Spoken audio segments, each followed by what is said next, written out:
আমাদের নবীজি বলেছিল যে প্রতিবেশীর সাথে ভালো সম্পর্ক রাখতে, কিন্তু এই প্রতিবেশী বর্তমানে মানে এতটা সূত্রামি করে, এদের থেকে জঘন্যতম এই পৃথিবীর বুকে আর কেউ নাই।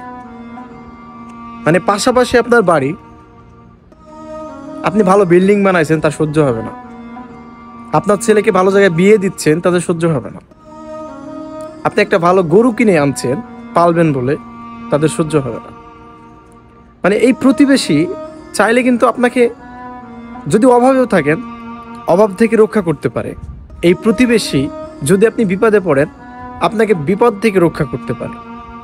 আবার এই প্রতিবেশী চাইলে আপনাকে মেরে ফেলতে পারে। আসলে প্রতিবেশী নিয়ে কথা বললে হৃদয়টা আসলে দুমড়ে মুচড়ে যায়। আমাদের নবী বলেছেন যে প্রতিবেশীর সাথে এমন ভালো সম্পর্ক করো যাতে করে তারা কখনো বুঝতেই না পারে যে আমি পর। অথচ দেখেন সেই প্রতিবেশীর সাথে সম্পর্ক আমাদের ভালো থাকছে না ইদানিং। মানে যে যার মতো করে চলছে, প্রত্যেকের টাকা পয়সা হয়ে গেছে, কেউ কাউকে মানে না, কারোর বিপদে কেউ এগিয়ে আসে না। আসলে এই প্রতিবেশীরা এখন বর্তমানে এমন পর্যায়ে আছে, মানে বনবাসে যেয়ে যদি বাস করেন তাহলে আপনি শান্তি পাবেন।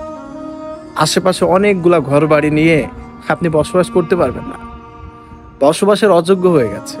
যতই ভালো হওয়ার চেষ্টা করেন না কেন তাদের কাছে, এই প্রতিবেশীর কাছে কখনো ভালো হতে পারবেন না।